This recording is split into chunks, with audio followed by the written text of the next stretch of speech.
बिस्मिल्लाहिर्रहमानिर्रहीम, अस्सलाम वालेकुम, गुड मॉर्निंग, वेलकम टू सुनो पाकिस्तान। मैं हूं आपका होस्ट अजीम राना और मेरे साथ मौजूद हैं। और मैं हूं शहरबानो आवान, रोज आपके साथ होती हूं। अजीम राना, शुक्र है आज आपने ये नहीं कहा कि और रोज हमारे साथ होती हैं शहरबानो। अच्छी बात है ना, मैं तो अपने नाजरीन को ये बात बताता रहता हूँ कि हम अपनी रिवायात के बहुत पक्के हैं और हमेशा की तरह शहरबानो हमारे साथ होती है। बिल्कुल, हमारे साथ अजीम राना भी होते हैं और हम दोनों आप लोगों के साथ होते हैं। वो आपके बगैर प्रोग्राम अधूरा नहीं। हाँ बिल्कुल, बहुत शुक्रिया। तो गुड मॉर्निंग मेरी तरफ से भी। उम्मीद है आप सब ठीक होंगे, खैरियत से होंगे। टीवी के सामने बैठकर वही बात करूंगी कि इस वक्त चाय का कप पकड़ के हमें देख रहे होंगे। तो उम्मीद है कि हम आपको अच्छे लग रहे होंगे क्योंकि हमने बड़ी मेहनत की। बिल्कुल। और मजे की बात यह है कि सर्दियां जो है मेरे ख्याल से उनका आगाज हो चुका है। वैसे शहरबानो, हमें एक दूसरे को कॉम्प्लीमेंट देना चाहिए, हाँ, है ना? आप बहुत अच्छी लग रही हैं। आप भी बहुत अच्छे। मैंने यही सुनना था। लेकिन आपने टाई ब्लैक क्यों नहीं लगाई? आपको ब्लैक लगानी चाहिए। अच्छा चले, नेक्स्ट टाइम। हाँ, वो मुझे पता नहीं चला जरा। चले कोई नहीं, चले कोई माफ कीजिए इस दफा। तो अजीम, रात को खासी बारिश हुई है। हाँ यार, ये आपके एरिया में बारिश गुड न्यूज़, बड़ी और बारिश हुई। याला बारी भी हुई है। याला बारी भी हुई है। बड़े बड़े गोले पड़े हैं मैंने तो अब किसी ने वो वाला हिसाब तो नहीं हुआ, सर मंडवाते ही ओले पड़ गए। हाँ।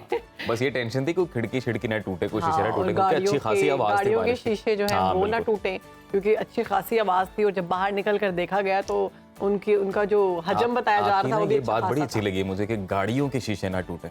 ऑब्वियसली यार, इतनी मुश्किल से हम लोग नाज़रीन जान चुके हैं कि शहरबानो के पास गाड़ियां हैं। चले, ये तो आपने बहुत अच्छी बात की। आपकी ज़बान जो है अल्लाह पाक मुबारक फरमाए। तो एक और अच्छी बात करते हैं। हम अपने प्रोग्राम का आगाज जो है वो डेविड ब्रिंकले की इस खूबसूरत बात से करते हैं कि कामयाब इंसान वो है जो उन ईंटों से एक मजबूत बुनियाद कायम करता है जो दूसरे उस पर उछालते हैं। Very positive message. और ये सुबह सुबह इतनी पॉजिटिव बात आपके ज़हन में आई कैसे? बस मैं याद करके आई थी कि मैंने पॉजिटिविटी ही देनी है। तो इसका थोड़ा सा मेरे ख्याल से नाज़रीन को बताते हैं। हाँ, पस मंजर वो तो डेविड ब्रिंकले का हम बताएंगे, लेकिन बात ये करते हैं कि किस कॉन्टेक्स्ट में एक्चुअली ये बात हुई है। और मेरे ख्याल से यही पॉजिटिव मैसेज है आज का। किसी जो ईंटें आपकी तरफ उछाली जा रही हैं, यानी कि ये मेटाफर यूज हुआ है ईंटें, नॉट एग्जैक्टली द ईंटें। बात ये हुई है कि जो लोग आपके बारे में बुरा भला कहते हैं या जो लोग आपके बारे में बहुतानबाजी करते हैं, इल्जाम तराशी करते हैं, तो बजाय कि आप अपनी एनर्जी वेस्ट करें उन इल्जामात का जवाब देने में या ये सोचने में कि पता नहीं कि मेरे बारे में ऐसी बातें क्यों की जा रही हैं, एक्चुअली उनका मकसद ये होता है कि आप उनका जवाब तलाश करने में और उनका जवाब देने में, रिएक्शन देने में एनर्जी वेस्ट करें और जो कामयाबी का सफर आप तय कर रहे हैं वो आप ना कर पाएं। और तो कामयाबी की तरफ आप आगे बढ़ें। और वो कहते हैं ना, बेस्ट रिवेंज आपका ये है कि आप सक्सेसफुल होके दिखाएं। ये सबसे बेहतरीन है जी। असल बदला ये होता है कि आप चुप करके, फोकस्ड होके अपने रास्ते पर, अपने सफर पर गामजन रहें और अपनी मंजिल तय करें, जिसके बाद जितने भी आपके नाकदीन हैं उनको जवाब खुद ब खुद मिल जाएगा। ये भी कहते हैं ना कि जब आपने कोई रोड क्रॉस करनी है और आपकी एक डेस्टिनेशन है, आपने वहां पर पहुंचना है, वहां पर रास्ते में आपको बड़ी चीजें मिलेंगी जो आपको रोकेंगी, जो आपके लिए मुश्किलात का सबब बनेगी, लेकिन आप नहीं रुकते, आप अपनी डेस्टिनेशन तक जाते हैं। एग्जैक्टली लाइफ भी इससे रिलेट करती है कि आपने अगर कुछ सोचा है और आप चाहते हैं कि आप ये बनना चाहते हैं या आप कोई कामयाबी चाहते हैं, तो लोग आपको बातें करेंगे, लोग आप पर इल्ज़ाम तराशी भी करेंगे, लोग आपको आगे जाने से रोकेंगे भी। तो आपने उनकी बात नहीं सुननी। वो जो ईंटें आपकी तरफ फेंकेंगे, आपने उन्हीं ईंटों से वो अपना मकान या अपना फ्यूचर इमारत बना लेनी। और डेविड ब्रिंकले ने चूंकि ये बात की, तो ये भी बताना जरूरी है कि डेविड ब्रिंकले कौन थे। तो आपको बताते हैं कि जिनका शुमार अमेरिका के मशहूर तीन जो टीवी एंकर्स हैं उनमें होता है। और इन्होंने दूसरी जंग अजीम के दौरान अटलांटा में यूनाइटेड प्रेस इंटरनेशनल के लिए रिपोर्टिंग भी की। 1943 से 1997 तक इनका करियर जारी रहा, जिसमें ये NBC और ABC के लिए काम करते रहे। इसके अलावा 3 किताबें ये लिख चुके हैं, जिनमें 1988 की सबसे ज्यादा फरोख्त होने वाली वॉशिंगटन गोज टू वॉर भी शामिल है। और अपने करियर के दौरान इन्होंने 10 एमी अवार्ड्स, 3 जॉर्ज फोस्टर और पीबडी अवार्ड्स और सदारती तमगा आज़ादी हासिल किया। इसके अलावा आपको ये बताते हैं कि इनका इंतकाल 11 जून 2003 को हुआ। तो ये थे जी डेविड ब्रिंकले, जिनकी हमने अच्छी बात आप तक पहुंचाई है। ये भी एंकर थे जी। और वैसे शहरबानो, एक दौर आएगा कि जब शहरबानो अवान की बातें कोट की जाएंगी कि आज हम प्रोग्राम का आगाज शहरबानो अवान की मुस्बत बात से करेंगे। चले, अल्लाह करे। और अजीम, आप मत करिएगा वो क्योंकि वो जो आपके साथ वाले लोग होते हैं ना, वो आपकी हर बात जानते होते हैं, तो इसलिए वो आप ज्यादा अच्छी बातें ना करते। तो ये तो होगी आज की अच्छी बात।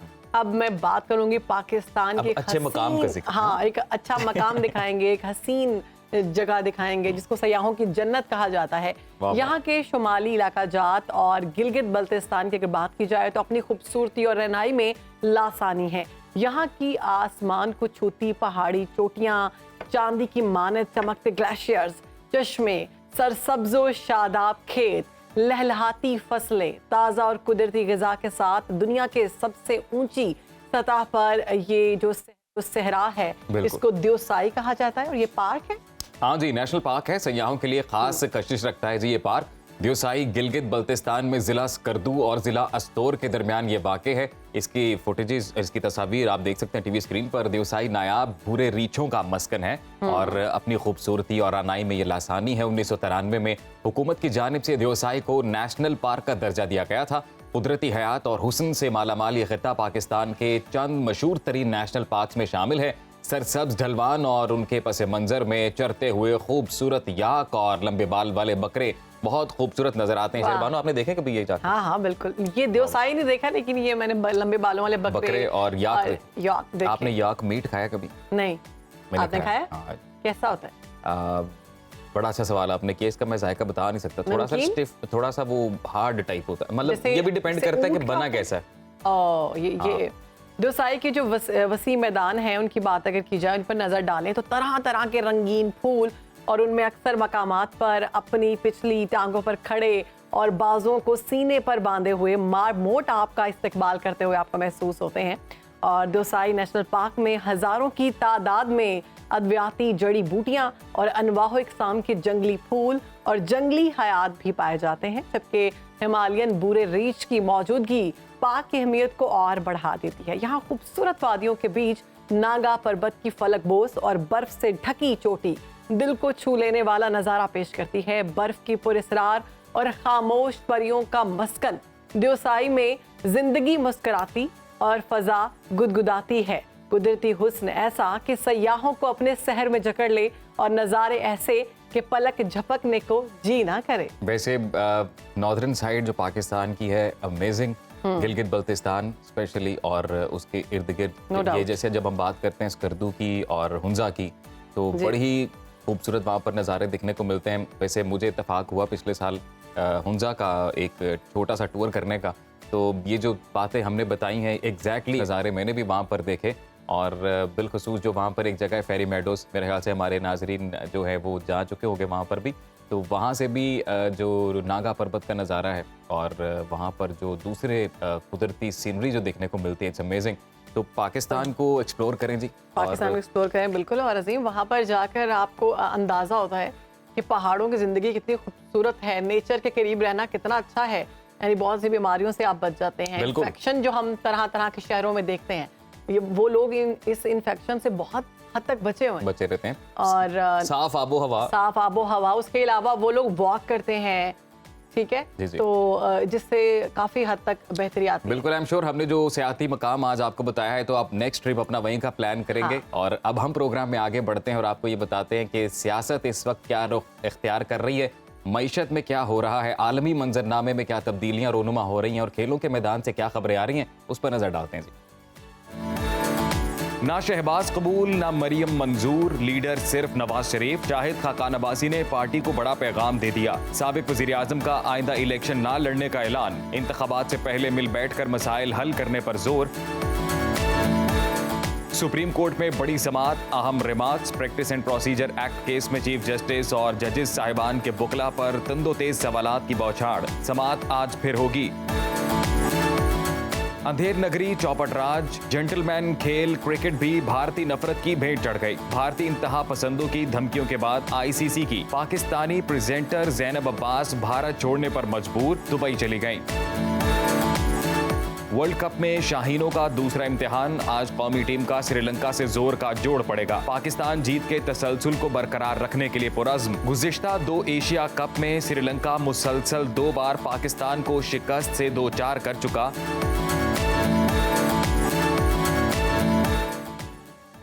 मुल्की और गैर मुल्की मंजरनामे की बात करें तो इसमें कशीदगी इख्तियार की जा रही है हमास और इसराइल के दरमियान। इसी तमाम तरह सूरत हाल पर बात करने के लिए हमारे साथ मौजूद हैं सीनियर तज्ज़ियाकार रसूल बख्श साहब, वेलकम टू सुनो पाकिस्तान। सर कैसे हैं आप? Thank you very much. मेरी खुशी है कि आपने हमें अपने प्रोग्राम में मदऊ किया। Thank you very much. Thank you sir. Sir Hamas की अगर बात की जाए तो उसने अपने से कई गुना बड़े और बड़ी कुव्वत के खिलाफ जो है वो अलम बुलंद कर लिया है। जंग का मुमकिना अगर बात की जाए, जंग का मुमकिना नतीजा क्या निकल सकता है? क्या देख रहे हैं आप? क्या सूरत हाल इख्तियार होगी? क्योंकि हमास की जानिब से जो 7,000 रॉकेट दागे गए हैं, उसके बाद हम देख रहे हैं कि फ़लस्तीन पर भी जुल्म और बर्बरियत का सिलसिला जारी है। देखिए, फ़लस्तीनियों के ख़िलाफ़ तो जंग पिछले 75 साल से जारी है, उसमें कोई कमी नहीं आई। उनकी ज़मीनों पर कब्ज़ा है और ये रोज़ाना की बुनियाद पे हो रहा है। ये यहूदियों को दुनिया के कोने-कोने से लाकर न सिर्फ़ इज़राइल में आबाद किया जा रहा है, बल्कि फ़लस्तीनियों की बस्तियां मिस्मार करके और उनके सैकड़ों साल पुराने ओलिव्स के जैतून के बाग उजाड़ कर वहाँ अपनी आबादियाँ बना रहे हैं। दुनिया बिल्कुल खामोश है और कोई ऐसा दिन जाता नहीं है कि जब आप ये ना देखते हों, ये ना सुनते हों, ये बुरी खबर ना आती हो कि फ़लस्तीनियों के बच्चे मार दिए, औरतें मार दी, बूढ़े मार दिए। तो ये तो एक सिलसिला जारी था और ये शायद पाकिस्तानियों को मालूम ना हो कि गाज़ा की जो नाकाबंदी है वो पिछले 10-12 साल से जारी है, कि उनकी कोई इकोनॉमिक एक्टिविटी नहीं है, कुछ बाहर नहीं कर सकते। हर तरफ से उनका घिराव किया हुआ है। एक तरफ से घिराव मिस्र ने किया हुआ है, दूसरी तरफ से इज़राइल ने किया हुआ है। वो इतना मजबूर है कि हर चीज़ उनकी, पानी है, बिजली है, हर चीज़ के जो रास्ते हैं वो इज़राइल से आते हैं, वो उन्होंने बंद कर दिए हैं। और यहाँ पे कोई थोड़ी आबादी नहीं है, 22 लाख लोगों की आबादी है जी। और ये ज़्यादातर महाजरीन हैं जो कि अपनी ज़मीनों से जब उनको निकाला गया 1948 में और उसके बाद में उन्होंने आके शहर में पनाह ली, लेकिन फिर भी 75 साल तक उनका पीछा किया जा रहा है और वहाँ पे इस वक्त जिनोसाइड हो रही है। ये कोई मामूली बात नहीं है। ये आपने पूछा कि क्या होगा, ये दुनिया देख रही है कि क्यों आखिर कि जो रूस की तरफ से एक करारदाद है और जो उन्होंने बात की है कि जंग बंदी होनी चाहिए, तो क्यों बेनतीजा सिक्योरिटी काउंसिल का इजलास ख़त्म हुआ। रसूल बख्श साहब, दो अहम सवाल हैं सर इसी मौजू से मुतल्लिक। पहला तो ये है कि जी जो आलमी बरादरी है वो अब दो वाज़े गिरोहों में उनमें तकसीम नज़र आती है। तो एक तो ये किस जानिब सूरत हाल बढ़ेगी, दूसरा पाकिस्तान कहाँ स्टैंड करता है सर इस पूरी सूरत हाल पे, क्योंकि हमने भी पहली मरतबा 2 स्टेट सोल्यूशन की आवाज़ सुनी है। देखिए, हम ये 2 स्टेट सोल्यूशन तो हम पहले ही बात कर रहे हैं और उसकी हम हिमायत करते हैं कि ये फ़लस्तीनियों ने जब इस आइडिया को कबूल कर लिया तो वह पाकिस्तान कैसे कह सकता है कि नहीं, कि एक रियासत होनी चाहिए। उसूली तौर पर तो एक रियासत होनी चाहिए और जमहूरी रियासत हो तो वहाँ पे तो फिर यहूदियों को इक़्तिदार में हिस्सा देना पड़ेगा और अक्सरियत वहाँ पे फ़लस्तीनियों की है जी। लेकिन आलमी बरादरी की तरफ से मैं नहीं समझता कि इस वक्त मगरब में कोई बहुत बड़ी दरार पड़ी है। वो इज़राइल के साथ खड़े हुए हैं। वहाँ के अवाम ख़ुसूस तौर पे जो अरब ममालिक से और मुसलमान ममालिक से लोग हुए हैं, वो मुज़ाहरे कर रहे हैं। उनके साथ उनके मकामी बशिंदे भी शामिल हैं कि इज़राइल के ख़िलाफ़ अवामी सतह पर तो उन मुल्कों में कि एक शदीद तनकीद पाई जाती है, लेकिन यह है कि जो रियासतें हैं वहाँ पे उनका मौक़िफ़ इज़राइल के हक़ में है और इसीलिए उसको वो उन्होंने खुली छुट्टी दे दी है कि वहाँ पे जो जुल्म इस वक्त ढह जा रहे हैं फ़लस्तीन पर, जुल्म और बर्बरियत की इंतहा की जा रही है फ़लस्तीन में। और एक अरसे से हम देख रहे हैं कि फ़लस्तीनियों के साथ जो सलूक किया जा रहा है, उनके बच्चों को जिस तरह से शहीद किया जा रहा है, ख़वातीन के साथ घरों में रॉकेट दागे जा रहे हैं। तो अगर मगरिब की बात करें तो खामोश तमाशाई बनी हुई है। ह्यूमन राइट्स के जो दावेदार हैं, जो लंबरदार हैं, वो भी इस पर चुप साधे हुए हैं। लेकिन जब इजराइल पर हमला हुआ है तो वो सब खड़े हो गए हैं। खलबली सी मच गई है पूरी दुनिया में कि आखिर ऐसा क्यों हुआ। ये तो हो गई बैनुल-अक़वामी मंजरनामे की बात। मुल्की मंजरनामे पर नज़र डालते हैं तो नवाज़ शरीफ की वापसी के इस्तकबाल के सिलसिले में मरियम नवाज़ के जलसे जारी हैं। मरियम नवाज़ के अब तक होने वाले जलसे कितने कामयाब दिखाई दे रहे हैं आपको? क्या नून लीग 21 अक्टूबर को मीनार पाकिस्तान पर 10 लाख लोग जमा कर पाएगी? देखिए, मैंने तो ना जलसे देखे हैं, ना मुझे मालूम है। ये आपका टेलीविज़न जो लोगों को दिखाता रहा है, तो लोगों जी। को कुछ अंदाज़ा होगा। लेकिन क्योंकि ये ऐसी चीज़ें मैं देखता नहीं है, मेरे पास वक़्त नहीं है, और किसी शहरी के पास अगर ये वक़्त है कि इनके जलसे जुलूस ही देखता रहे, तो फिर काम करने के लिए क्या रह जाएगा। हुँ। मियाँ साहब 10 लाख आ जाएँ, 15 लाख आ जाएँ, तो अगर उनको इतना ज़ोम है मरियम नवाज़ साहबा को और मियाँ नवाज़ शरीफ, शहबाज़ शरीफ, ये जो एक सियासी ख़ानदान लाहौर का बनाया गया था और अब बहुत बड़ा ताकतवर ख़ानदान बन चुका है। तो सामने जिसको कैद किया हुआ है, जिस पार्टी को तबाह किया जा रहा है, उनको भी बाहर निकलने दें। खुला मैदान हो, हम देखें कि ये कितना पानी में है। ये इस तरीके से तो समझौते करके कि जी के अब देखें ना कि अभी वो आए नहीं, तो उनकी जो सेहत है वो ख़राब होना शुरू हो गई है कि जी। लाहौर हाई कोर्ट में एक रिपोर्ट जमा करा दी है कि जी उनको दिल की बड़ी तकलीफ है। तो फिर वहाँ रहें, यहाँ पे आने की क्या ज़रूरत है? तो ये सिर्फ़ इसलिए किया जा रहा है, ये सारा तमाम वावेला जो है कि इनके लिए कोई जगह बन जाए। मैं नहीं समझता कि इनके लिए कोई जगह बनेगी पंजाब में या कहीं और, अगर मुनसिफाना और शफ़ाफ इंतखाबात होते हैं। रसूल बख्श रईस साहब, चेयरमैन पीटीआई की अगर बात करते हैं, उनके खिलाफ अब साइफर केस का ट्रायल शुरू हो गया है। 17 अक्टूबर को फर्द जुर्म आयद की जाएगी। तो क्या ये जो साइफर का मामला है चेयरमैन पीटीआई के लिए तोशाखाना से ज़्यादा बड़ी मुश्किलात पैदा कर सकता है? देखिए, ये कर सकता है या वो कर सकता है। 115, 20, 40 मुकदमात हैं और इतना और बनेंगे। वो बनते रहें, तो वो जिस तरह से बन रहे हैं उनके बारे में हम क्या कह सकते हैं। अगर इंसाफ का, कानून का मेयार यही है और सियासत को इस तरीके से चलाना है, तो फिर ज़ाहिर है कि उनके लिए मुश्किलात बढ़ती रहेंगी। सर, वो आपको नज़र आ रहे हैं इंतखाबात में हिस्सा लेते हुए chairman PTI?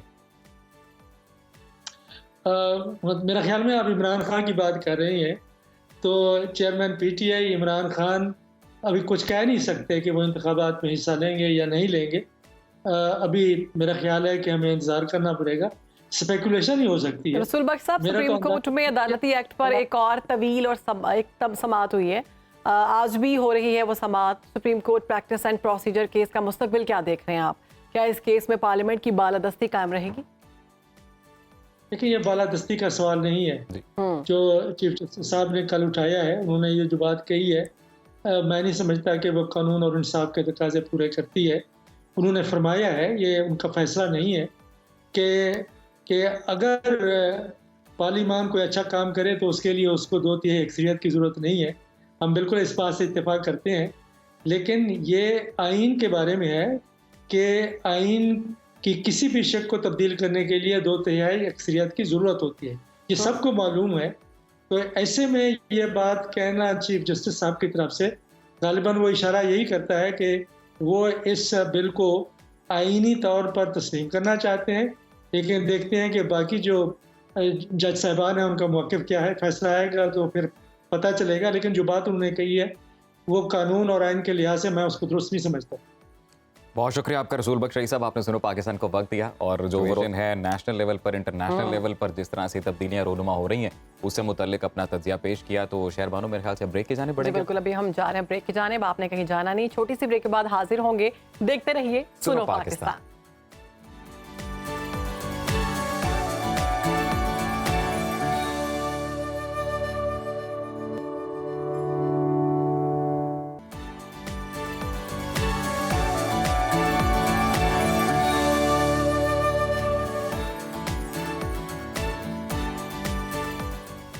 Welcome back to सुनो पाकिस्तान। अब बात करेंगे खेल के मैदान की। तो क्रिकेट वर्ल्ड कप में सनसनीखेज मुकाबले जारी हैं। पहला राउंड मुकम्मल हो चुका है।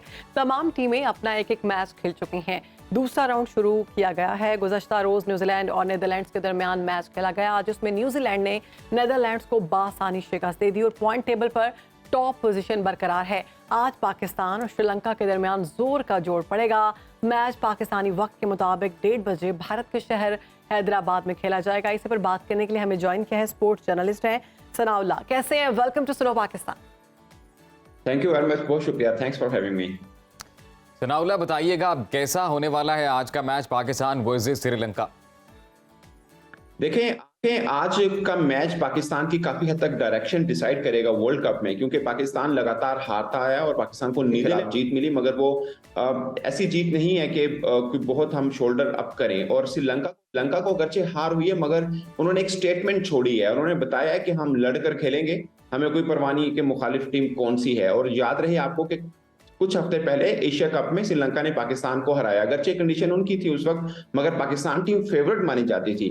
तो आज का मैच मेरे नजदीक तो 50-50 है। बहुत से लोग पाकिस्तान को फेवरेट मानते हैं, बट टॉस जो है वो भी काफी कुछ डिसाइड करेगा, क्योंकि हमने देखा है हैदराबाद के अंदर लेटर ऑन जो है वो ड्यू फैक्ट करती है। तो टॉस जीत के मुझे लगता है कि कोई भी टीम पहले जो है वो बॉलिंग की तरफ ही जाएगी और फिर चेस की तरफ जाएगी, कि ताकि ड्यू फैक्टर दूसरी टीम को मुतासिर करे। सनाउल्लाह, 2 एशिया कप में श्रीलंका पाकिस्तान को मुसलसल हरा चुका है, अब वर्ल्ड कप का मैच है, कैसे देख रहे हैं आप? क्या आज पाकिस्तान तारीख बदलेगा, पाकिस्तान जीतेगा? अच्छा, एक दिलचस्प एक स्टैट है, शायद आपको मालूम हो कि पाकिस्तान वर्ल्ड कप में श्रीलंका से कभी नहीं हारा और श्रीलंका पाकिस्तान से कभी जीता नहीं। मैं ओडीआई की बात कर रहा हूँ, टी20 में अगरचे श्रीलंका ने पाकिस्तान को हराया हुआ है, वर्ल्ड कप सेमीफाइनल में हराया हुआ है। तो अमूमन पाकिस्तान का कॉम्बिनेशन बहुत अच्छा बना है, मगर देखना यह है कि उन स्पिन अगर डिपार्टमेंट की तरफ जाएं या मिडल में बॉलिंग की तरफ जाएं तो श्रीलंका का पलड़ा थोड़ा सा भारी है। और एक और खास चीज, श्रीलंका टीम को मैं लगातार 1 साल से फॉलो कर रहा हूं, मैंने उनके एलपीएल भी कवर किया था।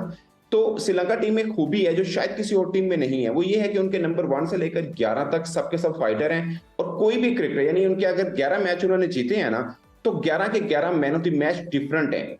वो इंडिया से हारे थे एशिया कप में, उससे पहले लगातार वो 12-13 मैच जीते थे और एक रिकॉर्ड बनाने जा रहे थे वर्ल्ड में। अगरचे इंडिया ने उनको फुल स्टॉप लगाया था, मगर ऑन द होल वो टीम सारी की सारी फाइटर्स की है, सारी की सारी मैन ऑफ द मैच है, यानी इंपैक्ट प्लेयर्स उनके यहाँ बहुत हैं। कुशाल परेरा है, पाकिस्तानी टीम की अगर हम बात करते हैं तो देयर इज नो डाउट कि बॉलिंग जो है वो हमारी स्ट्रेंथ है। बैटिंग पे बड़े ही सवाल उठ रहे हैं, स्पेशली फखर जमान पे। तो क्या लगता है आज कोई तब्दीली दिखने में आएगी? क्योंकि जैसे आप ड्यू फैक्टर का बता रहे हैं तो बैटिंग तो बहुत मायने रखेगी अगर ये चेज करना पड़ गया तो। देखें, जो कोचिज हैं वो चाह रहे हैं कि फखर की जगह पर अब्दुल्ला शफीक को जगह दें, मगर कप्तान ये चाह रहे हैं कि फखर को एटलीस्ट 3-4 मैच मिलने चाहिए और देखना चाहिए उनको इतना चांस तो हो, क्योंकि मिथ ये चल रही है कि फखर फॉर्म में नहीं है तो क्यों ना हम अब्दुल्ला शफीक को चांस दे दें। और दूसरी मिथ ये है कि अगर अब्दुल्ला शफीक खुदा ना खासा नहीं 2-3 मैच में चलते तो फिर क्या वापस आप फखर की तरफ आएंगे, फिर दोनों पर प्रेशर होगा। तो बेटर है कि हम फखर के साथ ही 3-4 मैचेस और चलें, क्योंकि फखर एक इम्पैक्ट प्लेयर है। शदाब खान ने प्रेस कॉन्फ्रेंस की थी, उन्होंने बोला था कि फखर से हम हर मैच में उम्मीद कर ही नहीं सकते, ना ही उनकी वो नेचर है। हमें 9-10 मैचेस हैं तो हमें 2-3 मैचेस में फखर जमान के तौर पर चाहिए। तो ये चल रहा है। और मुझे जो लगता है पाकिस्तान टीम की जो साइकी है कि जब मैच जीत जाती है तो फिर अपना प्लेइंग 11 चेंज नहीं करती। ये मसलसल 2-3 साल से हम देख रहे हैं कि पाकिस्तान की, खासकर कप्तान बाबर की ये साइकी है। तो पाकिस्तान चूंकि नीदरलैंड को हरा चुका है तो उनका ये है कि जब टीम जीती हुई है तो आप कॉम्बिनेशन चेंज करेंगे तो डिस्टर्बिंग हो सकती है। और फिर इंपॉर्टेंट मैच है और फखर कोई ऐसा प्लेयर तो है नहीं कि जिसपे आपको डाउट रहे। उन्होंने परफॉर्म तो किया है, 2 माह पहले वो man of the player of the month थे आईसीसी के। तो सिर्फ चंद इनिंग्स को लेकर तो उनके ऊपर डाउट नहीं किया जा सकता। तो जो कप्तान सोच रहे हैं, पिचेस का जिक्र कर रहे हैं, तो पिच को देखते हुए क्या लगता है अगर हम बिलखसूस बॉलिंग की बात करते हैं तो स्पिन बॉलर मेन किरदार अदा कर सकते हैं? स्पिन बॉलर मेन किरदार अदा करेंगे, मगर किन के? पाकिस्तान के या श्रीलंका के? फास्ट बॉलर्स पाकिस्तान के तगड़े हैं, मगर स्पिनर्स जो हैं वो श्रीलंका के तगड़े हैं। वेला लगे हैं, उनके लेफ्ट आर्म स्पिनर हैं, एक्चुअली ऑलराउंडर हैं। और थिक्साना हैं उनके स्पिनर, जो मिस्ट्री स्पिनर हैं, शायद अटैक की तरफ ही आते हैं। वो पहला या दूसरा ओवर करते हैं। वो मिस्ट्री स्पिनर हैं, वो कैरम बॉल भी करते हैं, गुगली भी करते हैं, ऑफ स्पिन भी करते हैं। पाकिस्तान के दोनों ओपनर अगर वही खेलते हैं तो वो लेफ्ट हैंड ओपनर है, उनके लिए वो प्रॉब्लम कर सकते हैं। पाकिस्तान के जमान का, पाकिस्तान के पाकिस्तानी प्रेजेंटर ज़ैनब अब्बास जो हैं बेबुनियाद भारतीय प्रोपेगेंडे के बायस भारत छोड़कर दुबई चले गई हैं। आईसीसी ने भारत के खिलाफ कोई एक्शन क्यों नहीं लिया?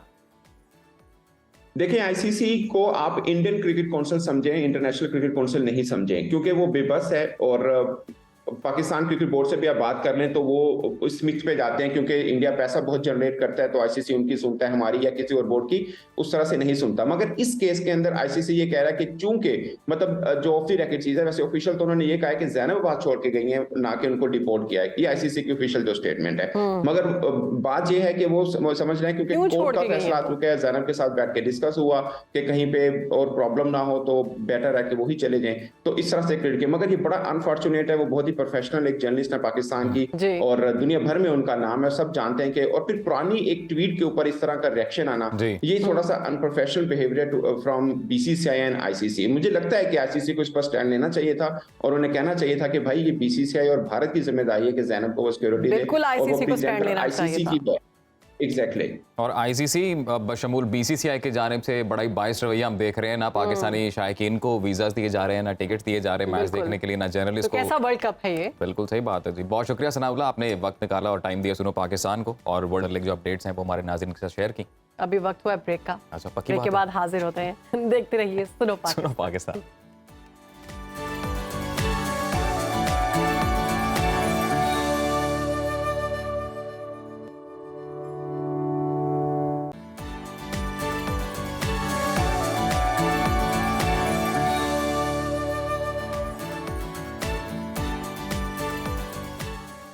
Welcome back after the break. अब बात करेंगे मोहसिन पाकिस्तान डॉक्टर अब्दुल कदीर खान की, जिनकी आज दूसरी बरसी मनाई जा रही है। उन्होंने पाकिस्तान को एटमी ताकत बनाने में कलीदी किरदार अदा किया। इसी हवाले से एक रिपोर्ट तैयार की है, मुलाहिजा कीजिए। कि गुजर तो खैर गई है तेरी हयात कदीर, सितम ज़रीफ मगर कूफियों में गुजरी है। मोहसिन पाकिस्तान डॉक्टर अब्दुल कदीर खान 1 अप्रैल 1936 को भारत के शहर भोपाल में पैदा हुए। 1952 में कराची को अपना मस्कन बनाया। 1965 में यूनिवर्सिटी ऑफ कराची से फिजिक्स में बैचलर्स ऑफ साइंस की डिग्री हासिल करने के बाद आला तालीम के लिए यूरोप चले गए। 1967 में हॉलैंड से मास्टर की डिग्री मुकम्मल करने के बाद 1972 में बेल्जियम से डॉक्टरेट ऑफ इंजीनियरिंग की सनद हासिल की। उन्होंने 31 मई 1976 को इंजीनियरिंग रिसर्च लेबॉर्ट्रीज में पाकिस्तान को एटमी ताकत बनाने पर काम शुरू किया।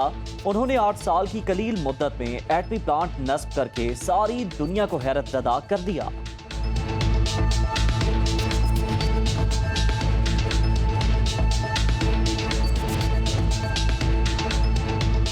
उन्हें 1989 में हिलाल इम्तियाज से नवाजा गया।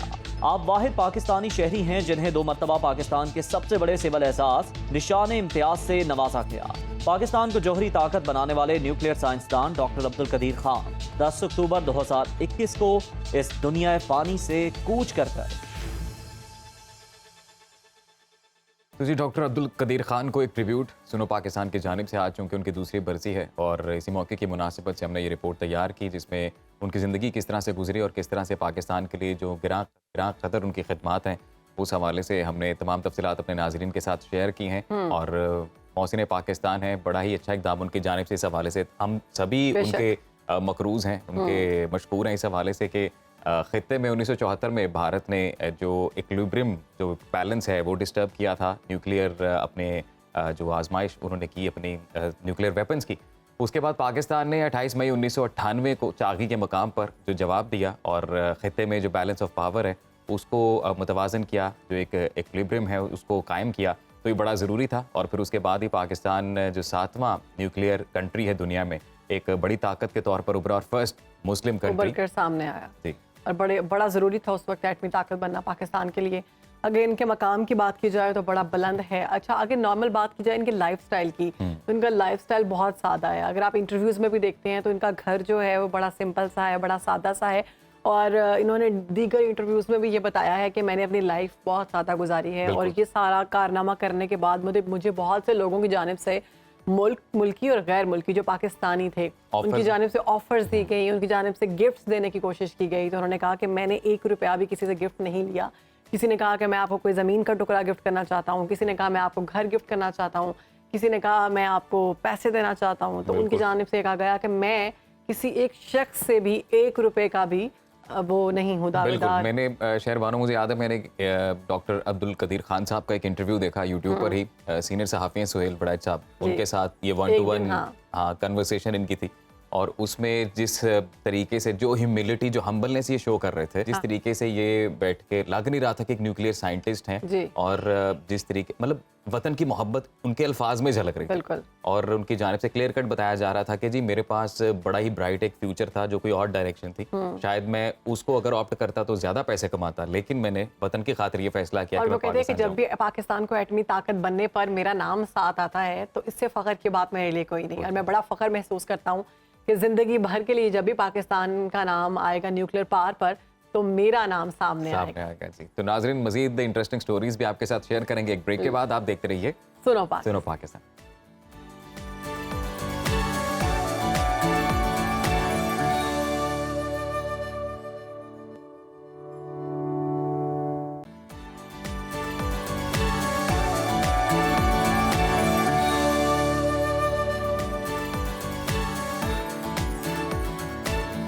वेलकम बैक टू सुनो पाकिस्तान। पाकिस्तान समेत दुनिया भर में आज दिमागी सेहत का आलमी दिन मनाया जा रहा है। इस दिन को मनाने का मकसद दिमागी सेहत के हवाले से मालूमात और आगाही देना है। इस पर बात करने के लिए हमारे साथ मौजूद हैं डॉक्टर आमिर हाशिम और डॉक्टर जवेरिया फातिमा। उनसे भी गुफ्तगू करेंगे, लेकिन उससे पहले एक रिपोर्ट देख लेते हैं।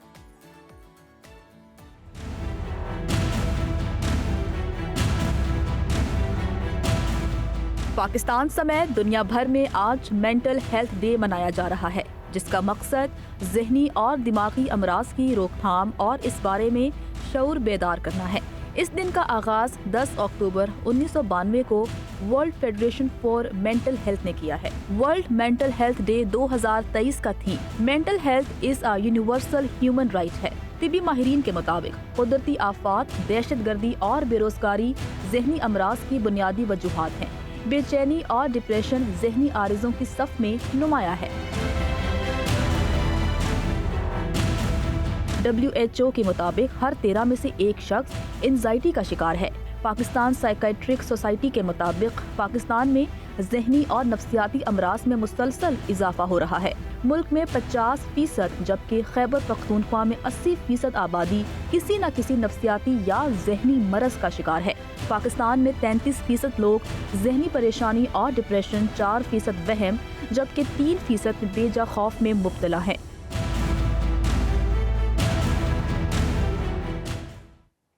तो जी, वर्ल्ड मेंटल हेल्थ डे की मुनासिबत से आपने रिपोर्ट मुलाहिजा की है और बड़े ही खास मेहमान हमारे साथ मौजूद हैं। लाहौर स्टूडियो में हमारे साथ मौजूद हैं क्लिनिकल साइकोलॉजिस्ट हैं डॉक्टर आमिर, और इस्लामाबाद स्टूडियो में हमारे साथ डॉक्टर जवेरिया मौजूद हैं। तो इस मौजू पर बात करते हैं। सबसे पहले आमिर साहब, वेलकम टू सुनो पाकिस्तान। सर, सबसे पहले तो ये जानना चाहेंगे कि ज़हनी मसाइल क्या हैं और इनकी तशख़ीस कैसे होती है, इस हवाले से ज़रा बताइए।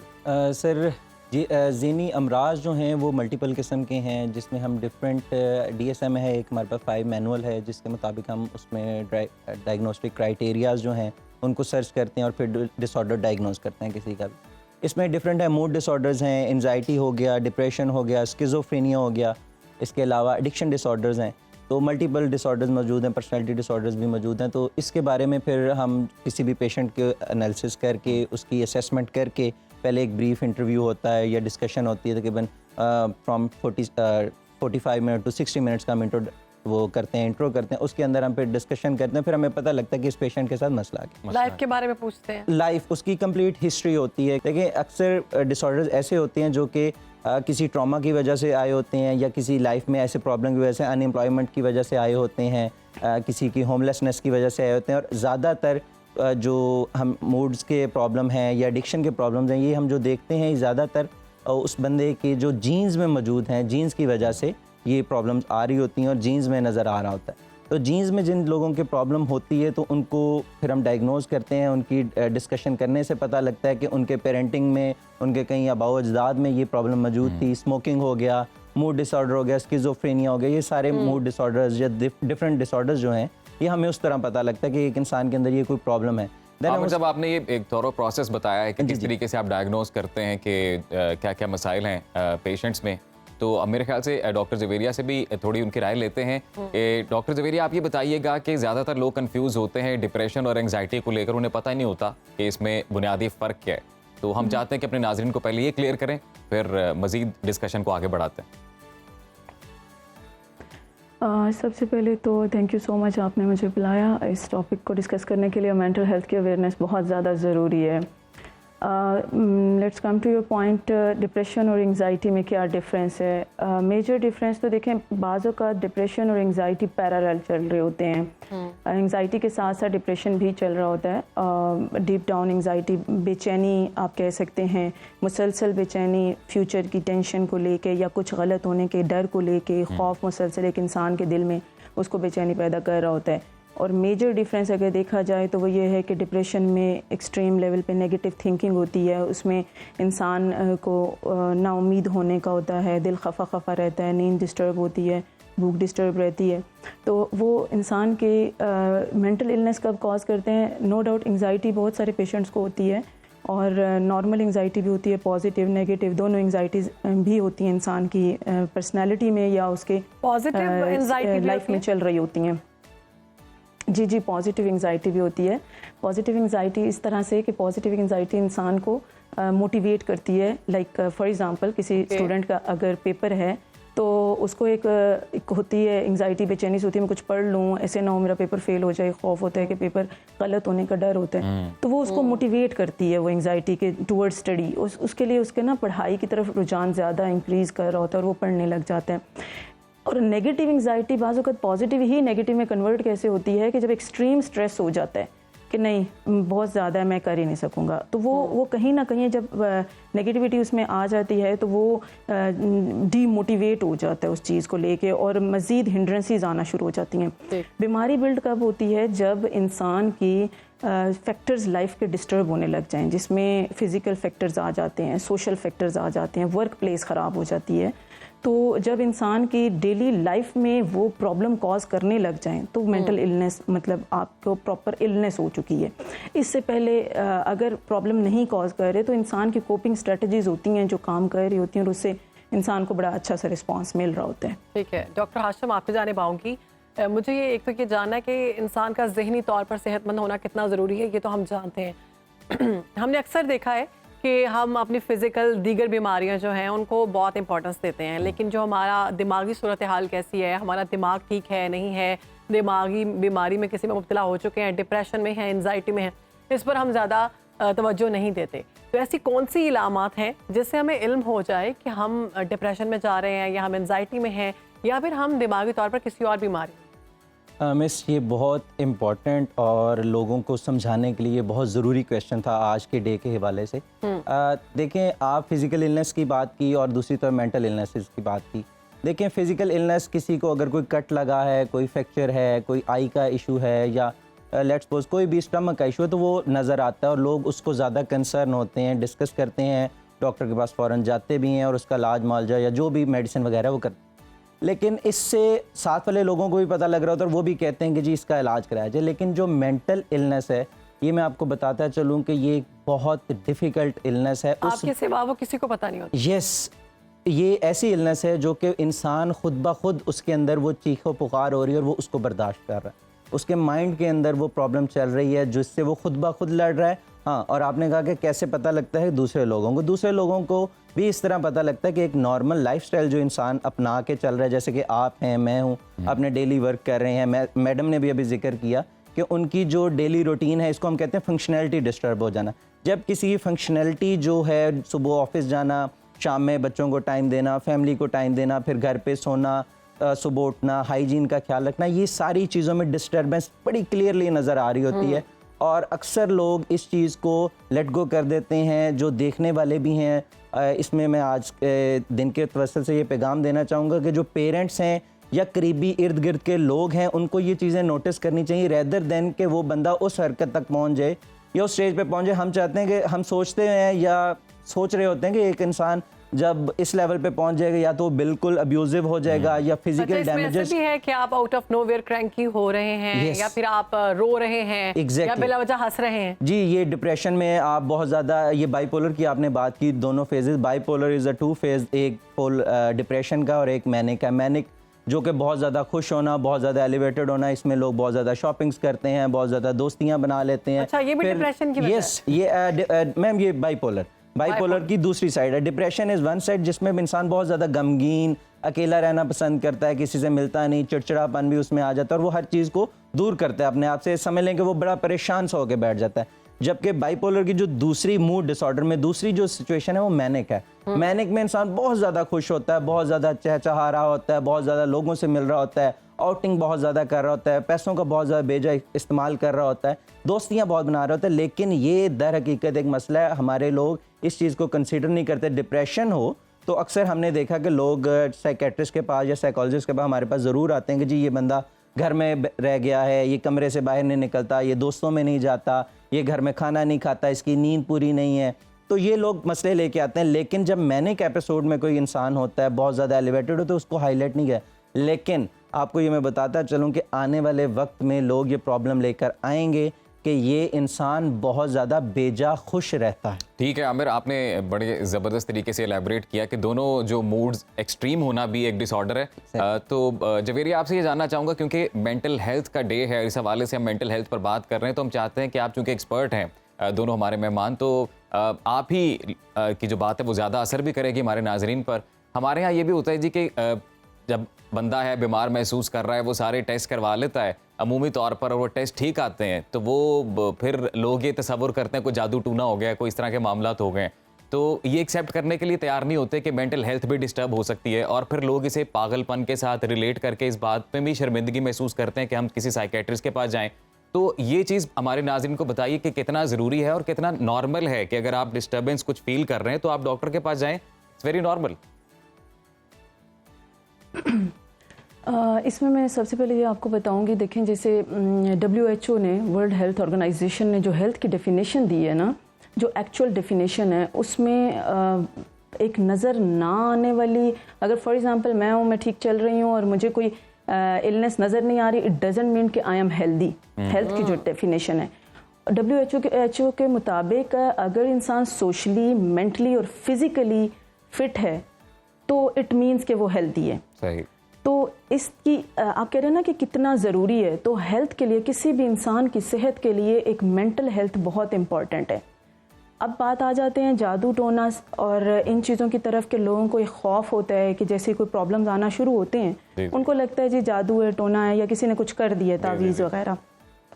उसमें क्या है कि अवेयरनेस नहीं है। मैं फिर से कहूँगी, अवेयरनेस हो। हमारे पास लोग आते हैं, आके कहते हैं जी हम पहले तमाम तर वो पीर हजरात के पास से होकर आ जाते हैं और एंड पे कहते हैं हम यहाँ पे भी लेके गए बच्चे को, यहाँ पे भी लेके गए, यहाँ पे भी लेके गए, तो उनको अवेयरनेस नहीं है। जब उनको समझाया जाता है कि इलनेस स्टार्ट कहाँ से हो रही है, किस तरीके से ये इंसान के अंदर बन रही होती है, जैसे आमिर साहब ने भी एक बड़ी अच्छी बात की है कि इंसान अंदर लड़ रहा होता है, तो एक इंसान वो उस वक्त तक लड़ता रहता है जब तक उसकी कोपिंग स्ट्रैटेजीज काम करती हैं। जब कोपिंग स्ट्रैटेजीज काम करना छोड़ देती हैं, एक इंसान की बस हो जाती है, तो उसके वो मसले जो लावा जो है फट चुका होता है और वो लोगों को नजर आना शुरू हो जाता है। जब उन लोगों को नजर आता है तब हमें लगता है जी हमारा बच्चा बीमार है, या हमारे आसपास कोई इंसान है वो बीमार है, उसको ज़रूरत है, या वो उसको तावीज़ हो चुकी है, क्योंकि वो लावा फट चुका है, वो एग्रेशन, वो अब उनको प्रॉब्लम काज करने लगे। लाइक मेरे अगर घर में कोई बीमार है तो वो अगर गुस्सा करेगा तो मुझे प्रॉब्लम हो रही है, या तोड़ फोड़ करेगा तो मुझे प्रॉब्लम हो रही है। तो इसलिए ऐसा है कि उनकी वजह से मेंटल इलनेस को अंडरस्टैंड नहीं किया जाता, और हमारे यहाँ अवेयरनेस ना होने की वजह से स्टिग्मेटाइज कर दिया जाता है जी फलां बीमार है, फलां बीमार है। तो सबसे पहले इसकी अवेयरनेस होना ज़रूरी है, लोगों को पता होना ज़रूरी है कि जितना मैं मिस की बात को इस सेकंड करना चाहूँगा। मिस ने बताया, उसमें मैं आवाम के लिए बताना ये चाह रहा हूँ कि आम जुबान में एक मॉडल है बायो साइको सोशल डोमेन। ये जो मिस भी बता रही थी कि इसके हवाले से कि एक इंसान की अगर बायोलॉजिकली उसके प्रॉब्लम्स हैं, देन उसके साइकोलॉजिकली प्रॉब्लम्स हैं, बायोसाइको में आ गया, देन सोशली मतलब उसके इर्द गिर्द के लोगों से उसका हंसी मजाक या जो तल्लुक वगैरह तो वो भी ख़राब, और स्पिरिचुअली अल्लाह से, रूहानियत से, किसी भी किस्म के जो वैल्यूज़ हैं, जैसे कि एक इंसान चोरी करने को बुरा समझता है फिर वो चोरियां करने लग जाता है। ये चारों डोमेन जब डिस्टर्ब हो जाती हैं तो इसमें सबसे इम्पॉर्टेंट जो नुक्ता है वो ये है, जिस पर जितने भी आप डिसऑर्डर्स निकाल लें, जितना भी DSM है, उसमें एक चीज़ बार बार लिखी हुई है, बार बार बताई जाती है, अंडरस्टैंडिंग में आती है कि उस इंसान की फंक्शनैलिटी डिस्टर्ब होती है, और ये फंक्शनैलिटी डिस्टर्ब तब होती है जब वो चारों चीज़ों में ख़राब हो जाता है। तब हम उस पेशेंट को, हम लोग टाइम थोड़ा कम है तो हम ये चाहते हैं कि हमने कॉजेज डिसाइड वो कर लेंगे डिस्कस। मैं चाह रहा हूँ कि सोल्यूशन अगर रैपिडली कुछ बता दें कि घर में क्या चीज़ करके आप अपना एक बेहतरीन लाइफस्टाइल मेंटेन कर सकते हैं। एक शॉर्ट कमेंट। जी कौन सी ऐसी एक्टिविटीज़ हैं जो हम कर सकते हैं? ये तो मैं यही कहूँगा कि इसके बारे में रहनुमाई के लिए हमें मेडिकेशन तो तब ज़रूरत पड़ती है जब हम किसी बहुत ज़्यादा स्फीयर में चले जाते हैं। माइल्ड लेवल पे घर में मौजूद हर बंदा ही, जैसे कि पेरेंट्स हैं, बच्चों की काउंसलिंग कर सकते हैं, जो बड़े हैं वो अपने छोटे बहन भाइयों की काउंसलिंग कर सकते हैं। एड्रेस करना, जब आप किसी की बात उससे पूछते हैं तो वो एड्रेस होती है और वो प्रॉब्लम निकल कर बाहर आता है और उसको डिस्कस करना आसान होता है। और सेकंड इसमें बात ये है जो आपने पूछा कि अगर वो हम हल क्या है, हल ये है कि आप जो नॉर्मल रूटीन है जैसे कि वॉक एंड एक्सरसाइज है बहुत इंपॉर्टेंट है, और हम अक्सर लोग इस चीज़ को भूल चुके हैं। आजकल की जो हमारे इतनी तेज़ दौड़ में हम लगे हुए हैं, इसमें हम अपनी एक्सरसाइज भूल चुके हैं, अपना खाना पीना भूल चुके हैं, प्रॉपर टाइम पर हम खाना पीना नहीं खाते, नॉर्मल लाइफ की जानिब हम बढ़ नहीं रहे, नींद भी पूरी नहीं कर रहे, आपका वाटर इनटेक भी नहीं, और फैमिली टाइम भी लोग नहीं देते, तो इससे प्रॉब्लम्स बढ़ती जा रही हैं। ये हल है, अगर ये 4 चीज़ें अपना लें तो ये मेरे ख्याल से मेडिकेशन की जरूरत नहीं पड़ेगी आपको आने वाले वक्त। डॉक्टर जवेरिया, आपकी जानिब आऊंगी, आप भी क्विकली बता दें कि ऐसी कौन सी एक्टिविटीज़ हैं जो करनी चाहिए जिससे हमारा जो माइंड है वो हेल्थी रहेगा, और इसके साथ साथ एक मैसेज। देखिए, सबसे पहले तो इसमें यह है कि आपको एड्रेस करना है, अपना प्रॉब्लम डिस्कस करना है, अपने आसपास के लोगों से डिस्कस करें और उनको एक प्लेटफॉर्म दें कि वो डिस्कस कर सकें। हाई एक्सप्रेस्ड इमोशन फैमिलीज जो होती हैं, जो गुस्सा करना है तो ज़्यादा करना है, रोना है तो ज़्यादा करना है, हंसना है तो ज़्यादा करना है एक्सक्यूज़ मी, तो उनके अंदर जो है ना वो ये चीज़ ज़्यादा बढ़ रही होती है, क्योंकि वो अपने एक्सप्रेसिव ज़्यादा नेगेटिवली एक्सप्रेसिव हो चुके होते हैं, तो ये चीज़ प्रॉब्लम कॉज करती है। सेकेंडली ये है कि किस तरीके से इसको कवर किया जाए, कि सबसे पहले आपके पेरेंट्स जो हैं, मैं समझती हूँ पेरेंट्स का इसमें बहुत मेजर रोल होता है, वो घर का माहौल इस तरीके से बनाएं कि बच्चे को इजीली वो डिस्कस कर सके, अपना प्रॉब्लम डिस्कस कर सके, माँ बाप से बात कर सके, उनको एक फ्रेंडली प्लेटफॉर्म मिले अपने प्रॉब्लम्स को डिस्कस करने के लिए, तो मेरे ख्याल से मेंटल इलनेस को हम कम कर सकते हैं। बाकी सोशल फैक्टर्स तो मैनेज करना एक इंसान के लिए मुश्किल होते हैं। ठीक है, अपने घर का माहौल बेहतर बनाएं, आपस में बात करें, आपस में गुफ्तगू करें, अपने बच्चों से प्यार करें, बहन भाइयों से प्यार करें, दोस्तों के बारे में जानें कि वो किस तकलीफ में हैं, क्या मसला चल रहा है, और उनकी परेशानियों को कम करने की कोशिश करें, तो ही हम खैरबानो ये बड़ी ज़बरदस्त आपने बात की है कि एग्जैक्ट जो इसमें मेन जो चीज़ थी, जो क्रक्स ऑफ द स्टोरी ना, वो ये है कि सुनना शुरू करें, अपने इर्द गिर्द के लोगों को तसल्ली के साथ सुनना शुरू करें, आधे मसाइल तो वहीं पे हल हो जाएंगे। तो बहुत शुक्रिया डॉक्टर आमिर साहब। डॉक्टर जवेरिया, आपने आज सुनो पाकिस्तान के लिए वक्त निकाला, और बड़ा अहम मौजू था जिस पर आपने ऑब्वियसली जो सेरा हासिल गुफ्तगू की है उससे हमारे नाजरीन फ़ायदेमंद हुए होंगे। तो नाजरीन मज़ीद इंटरेस्टिंग स्टोरीज भी आपके साथ शेयर करेंगे, लेकिन एक ब्रेक के बाद आप कहीं मत जाइएगा, देखते रहिए सुनो पाकिस्तान।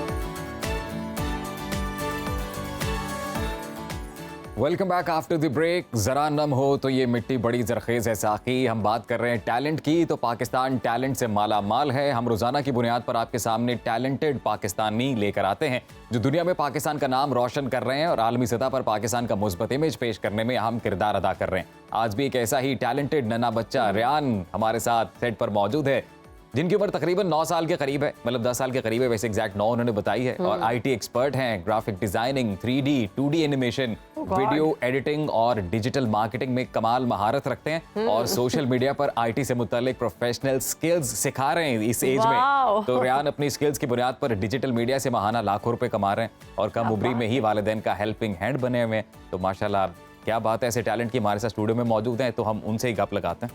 रेयान, कैसे हैं आप?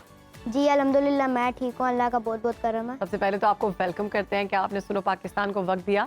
कैसे आपने सोचा कि आप आईटी की तरफ आए इतनी छोटी उम्र में? पहले मेरे बाबा मम्मा जो थे वो मुझे काफ़ी पब्लिक स्पीकर्स सुनाते थे और अच्छा। वो दिखाते थे कि हम ये इस तरह अर्निंग करते हैं, ये इस तरह काम करते हैं लोग। तो और बाकी मैं काफ़ी पब्लिक स्पीकर्स को खुद भी सुनता था, आज़ाद चाय वाला, मिस्टर हाउ, सैयद कुसैन, हिशाम सरवर, काशिफ मजीद, ये सारे। तो वहाँ पे आपके दिमाग में ये बात आई कि अब मैं आईटी एक्सपर्ट बनूंगा? जी।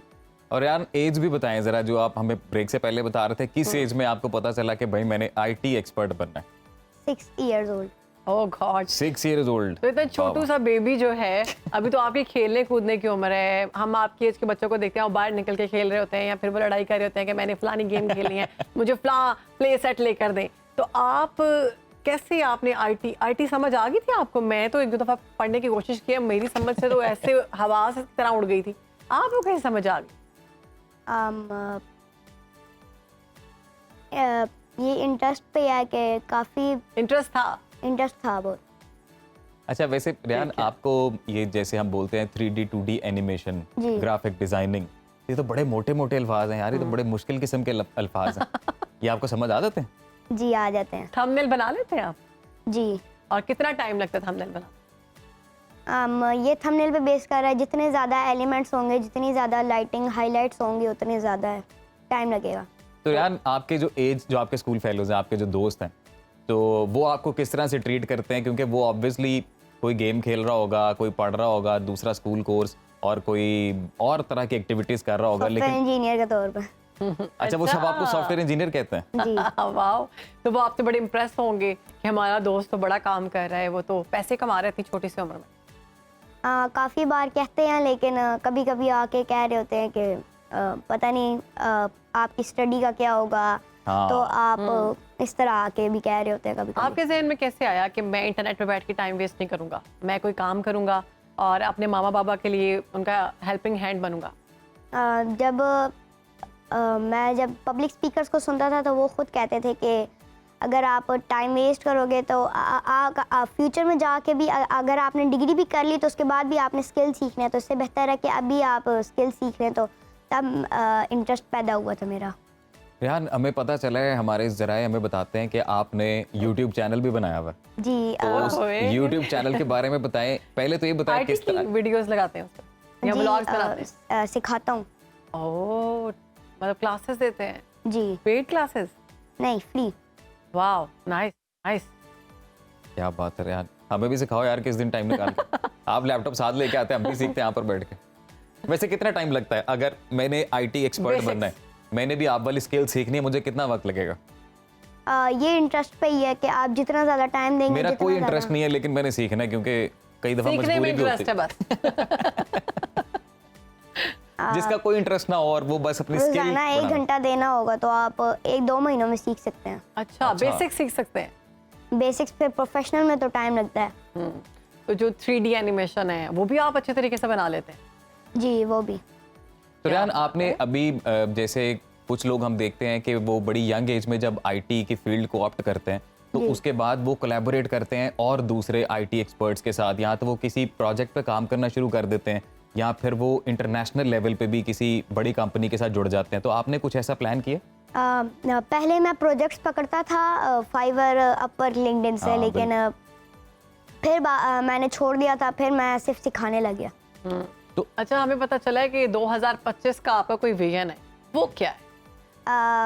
जैसा कि आपने बता दिया, मेरा विजन है 2025 के 2025 तक पाकिस्तान के जितने भी स्टूडेंट्स हैं उन सबको ये इन स्किल्स की अवेयरनेस देनी है ताकि वो अपना स्टूडेंट लाइफ से अर्निंग स्टार्ट कर सकें और टाइम ना वेस्ट करें। Very good. तो आप ये भी बताएं ना हमारे देखने वालों को, उनको फिर मोटिवेशन ज़्यादा होगी कि एक रफ एस्टिमेट, एग्जैक्ट अमाउंट ना बताएं कि आप कितना पैसा एक महीने में एक बंदा अगर वो कोई ना कोई स्किल डेवलप कर ले IT से रिलेटेड, कितने पैसे कमा सकते? पता नहीं, कम से कम, चलो कम से कम बता दो यार, एटलीस्ट इतने तो आप महीने में आराम से कमा लेते। मुझे अपना नहीं आइडिया, लेकिन एक आम जो होता है ग्राफिक डिजाइनर, अच्छा प्रोफेशनल है, वो 1.5-2 लाख कमा लेता है। 1.5-2 लाख रुपया जी, एक महीने में बैठे कमा सकता है घर में? जी। और आपकी एज में? आपकी, मेरी एज में भी और वो बड़ी एज में जितना भी हो। अगर कोई आपसे सीखना चाहे तो फिर उसकी कितनी फीस है? फीस नहीं है, ये फ्री है। हाँ, क्या बात है। अगर आप फिजिकली आके सीखते हैं तो वो पेड है। अच्छा, लेकिन अगर आप ऑनलाइन सीखते हैं तो फ्री है? फ्री। तो ऑनलाइन कैसे? यूट्यूब से? जी, यूट्यूब से। मेरा एक चैनल है रेहान डिजिटल वर्ल्ड के नाम से, RIYAN digital world. Rehan digital world, okay. तो जी हम तो अपने नाजरीन को कहेंगे कि आप भी घर बैठे पैसे कमा सकते हैं। रेहान डिजिटल वर्ल्ड को सब्सक्राइब करें, वहां पर जाकर देखें। रेहान फ्री लेक्चर दे रहे हैं और बड़ा ही जबरदस्त और काम इतनी ये कर रहे हैं। छोटी सी उम्र में आप क्या पैगाम देंगे?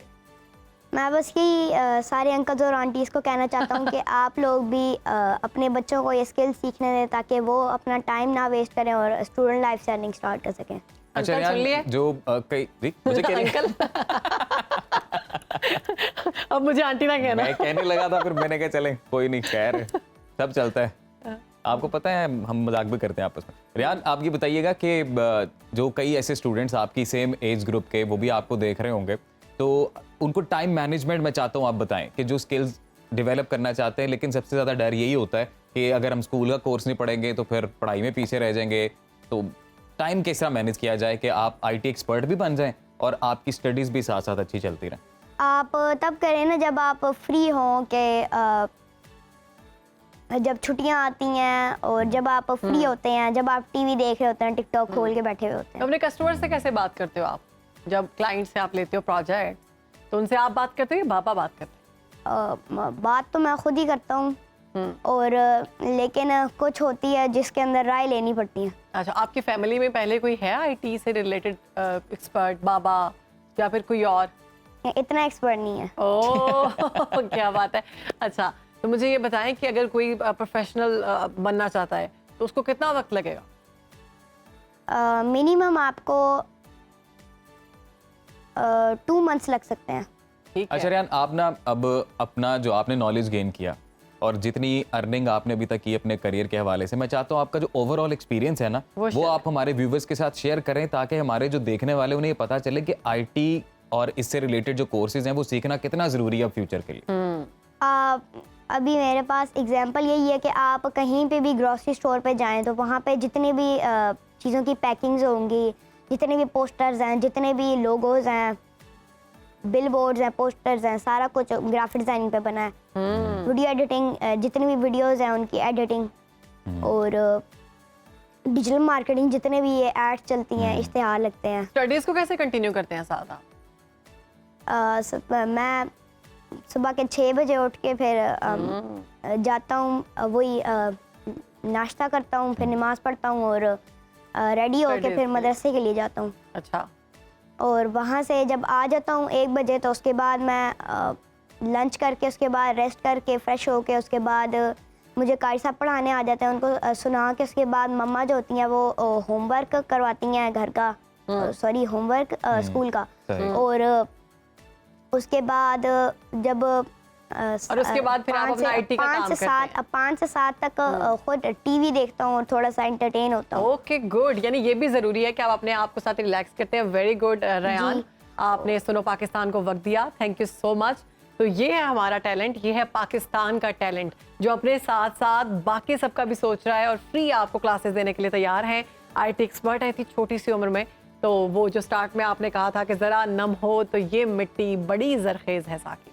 और सुनो पाकिस्तान को ये क्रेडिट जाता है कि जी हम हमेशा अपने इस सेगमेंट में जो पाकिस्तान का टैलेंट है वो मंजर आम पर लेकर आते हैं और ये बताया जाता है पूरी दुनिया को कि देखें जी पाकिस्तान में बड़ा बड़ा कमाल किस्म का टैलेंट मौजूद है। स्पोर्ट्स है, आईटी है, हाँ कोई भी फील्ड है। हमारे प्रोड्यूसर के पास भी एक टैलेंट है। क्या कह रहे हैं? ब्रेक ले लें। ये बड़ा कमाल टैलेंट है और ये हम दोनों में भी ये टैलेंट बड़ा है। तो जी वापस आएंगे ब्रेक के बाद, आप देखते रहिए सुनो पाकिस्तान।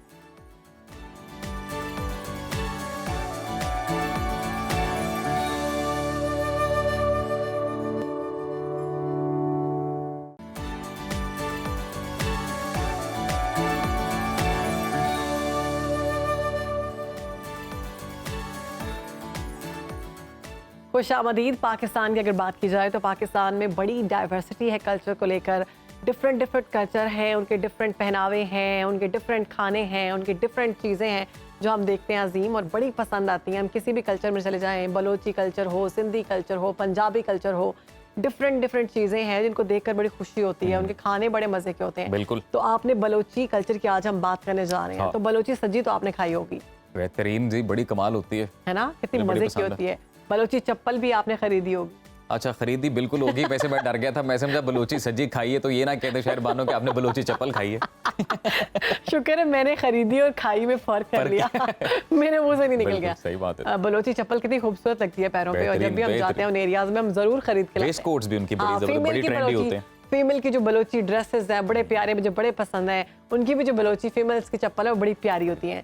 तो आज हम दिखाएंगे आपको बलोची छड़ी। अच्छा जी। हाँ, इससे पहले आपने शायद ना देखी हो।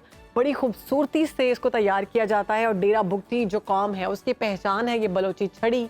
जंगल से लकड़ी लेकर आते हैं, फिर उसमें डिजाइनिंग की जाती है, बड़ी खूबसूरती से तैयार किया जाता है। एक अमल है इसका जो हम आपको अभी दिखाएंगे इस रिपोर्ट।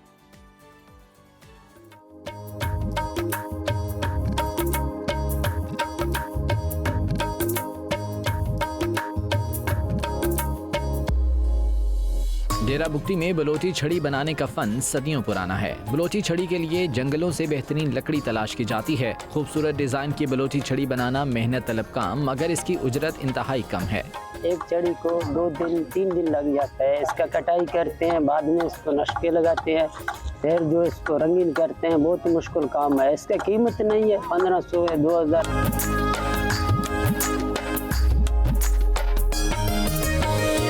बलोची छड़ी तैयार करने वाले लाल मोहम्मद, अकरम अली और बिलाल का ताल्लुक बुगटी कबाइल से है। इनके आबाओ अजदाद भी खूबसूरत नक्शो निगार से मुज़य्यन बलोची छड़ी बनाकर फरोख्त करते थे। सारा दिन भाग के कुआड़ियों से काट के यहाँ लग के आता हूँ, बाद में बना के वो रड़ के बना के बलोची छड़ी हुई है। बहुत सखावत का काम है, रोजगार कोई नहीं है, ना कोई नौकरी मिल रहा है। बलोची छड़ी बनाने का फन बुगटी कौम की पहचान है, जिसे जिंदा रखने के लिए हुकूमती सरपरस्ती वक्त की अहम जरूरत है।